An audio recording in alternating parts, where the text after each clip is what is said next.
दोस्तों आज की इस वीडियो में हम जानेंगे डायबिटीज़ के बारे में, शुगर के पेशेंट के बारे में कि कैसे ये मालूम हो किसी भी पेशेंट को, कैसे ये पता चले कि उसको शुगर या डायबिटीज़ की बीमारी है और क्या उसको ऐसे सिम्टम्स मिलेंगे, क्या लक्षण मिलेंगे और टेस्ट कराने के बाद उसे कब टेस्ट कराना चाहिए, अपनी जांच कब करानी चाहिए।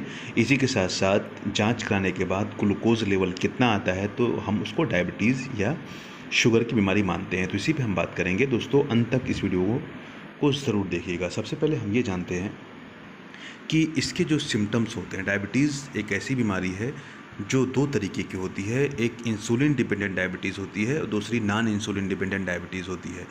इंसुलिन डिपेंडेंट डायबिटीज़ जो होती है वो आमतौर से कम उम्र के लोगों में होती है, यानी 20 से 30 साल के लोगों में ज़्यादा होती है। और नॉन इंसुलिन डिपेंडेंट डायबिटीज़ मिलेटिस जो होती है वो आमतौर से बूढ़े लोगों में या उम्रदराज लोगों में ज़्यादा होती है। इंसुलिन डिपेंडेंट डायबिटीज़ मिलेटिस का मतलब ये होता है कि ऐसा कोई पेशेंट जिसमें इंसुलिन बनता ही नहीं है, जो कि हमारे ब्लड ग्लूकोज लेवल को कम करता है। और नॉन इंसुलिन डिपेंडेंट डायबिटीज़ मिलेटिस का मतलब ये होता है कि ऐसा पेशेंट जिसमें इंसुलिन तो बनता है लेकिन वो उतना नहीं बन रहा है जितना उसे बनना चाहिए, या फिर जो उसके रिसेप्टर्स हैं जहाँ पे उसको काम करना है वो सारी चीज़ें ख़राब हो गई हैं। आप इस एक तरीके से ऐसे मान लीजिए कि जो गाड़ी जब पुरानी हो जाती है तो वो सही फंक्शन नहीं करती है, सही से नहीं चलती है, कभी बंद हो जाएगी, कभी कोई प्रॉब्लम हो जाएगी। उसी तरीके से जो बूढ़े लोगों में डायबिटीज़ होती है, बिल्कुल वही समझ लीजिए कि उसमें सही फंक्शन नहीं होता है, चाहे वो इंसुलिन का हो, चाहे वो इंसुलिन के रिसेप्टर का हो। अब हम ये जान लेते हैं कि कुछ सिम्टम्स कि कब हमें डायबिटीज़ के बारे में सोचना चाहिए, कब हमें ये सोचना चाहिए कि हमको डायबिटीज़ हो सकता है और डॉक्टर के पास जाना चाहिए। तो सबसे पहले 4-5 चीज़ें मैं आपको बताऊंगा, उसको आप गौर से सुनिएगा, उसके बाद ही आप कोई फ़ैसला लीजिएगा।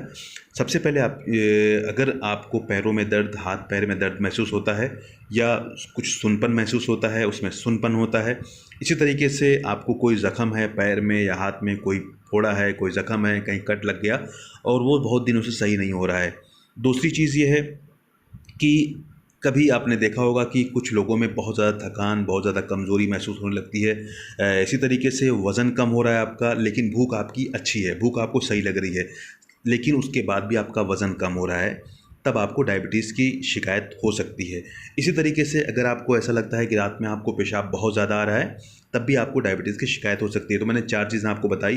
नंबर 1 कि अगर आपको हाथों पैरों में दर्द, हाथ पैर में दर्द है, सुनपन है, इसी तरीके से कोई ज़ख़म है जो सही नहीं हो रहा है, इसी तरीके से आपको थकान बहुत ज़्यादा होती है, भूख आपकी अच्छी है लेकिन उसके बाद भी आपका वज़न कम हो रहा है, इसी तरीके से अगर आपको रात में बहुत ज़्यादा पेशाब होता है, तो ये अगर आपको कंडीशन है तो इसका मतलब कहीं न कहीं आपको डायबिटीज़ या शुगर की बीमारी हो सकती है। 3 मेन चीज़ें इसमें होती हैं, पॉलीयूरिया, पॉलीफेजिया एंड पॉलीडिप्सिया, यानी कि बहुत ज़्यादा पेशाब होना, बहुत ज़्यादा भूख लगना और बहुत ज़्यादा प्यास लगना। लेकिन उसी के साथ-साथ जो मैंने बताया है कि ज़ख़म का ना भरना, हाथ पैर में दर्द होना, इसी तरीके से कमज़ोरी होना, ये सारी चीज़ें अगर आपको मिलती हैं तो आप ये समझिए कि आपको डायबिटीज़ हो सकता है, तो आपको फ़ौरन अपनी जांच करानी चाहिए।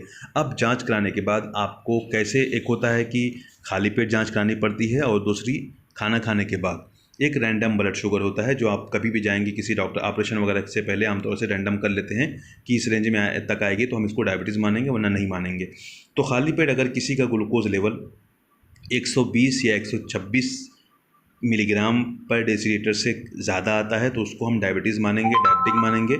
इसी तरीके से अगर खाना खाने के बाद कोई जांच करा रहा है तो 200 से ऊपर, यानी 200 मिलीग्राम पर डेसीलीटर से अगर ज़्यादा आएगा तब उसको हम डायबिटीज़ मानेंगे। रैंडम कोई ब्लड शुगर कराता है तो भी अगर 200 मिलीग्राम से ज़्यादा आता है तो हम उसको डायबिटीज़ मान सकते हैं, अगर उसमें सिम्टम्स मिल रहे हैं तो। यानी कि आप सीधा-सीधा ऐसे समझ लीजिए कि अगर किसी को फास्टिंग ग्लूकोज लेवल 120 मिलीग्राम पर डेसीलीटर से ज़्यादा आता है तो उसको डायबिटीज़ मान सकते हैं। लेकिन अगर आपका 119 आता है तो इसका मतलब ये नहीं कि आपको डायबिटीज़ या शुगर नहीं है, आप वहाँ तक पहुँच चुके हैं, आपको फिर वहीं से एहतियात करना शुरू करना पड़ेगा, एक्सरसाइज शुरू करनी पड़ेगी।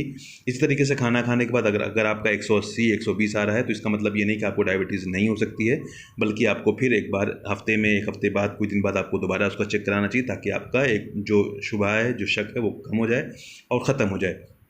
दोस्तों ये रही डायबिटीज़ की जांच और उसके सिम्टम्स के बारे में। अगर आपको ये जानकारी पसंद आई है तो इस वीडियो को लाइक करें, हमारे चैनल को ज़रूर सब्सक्राइब करें।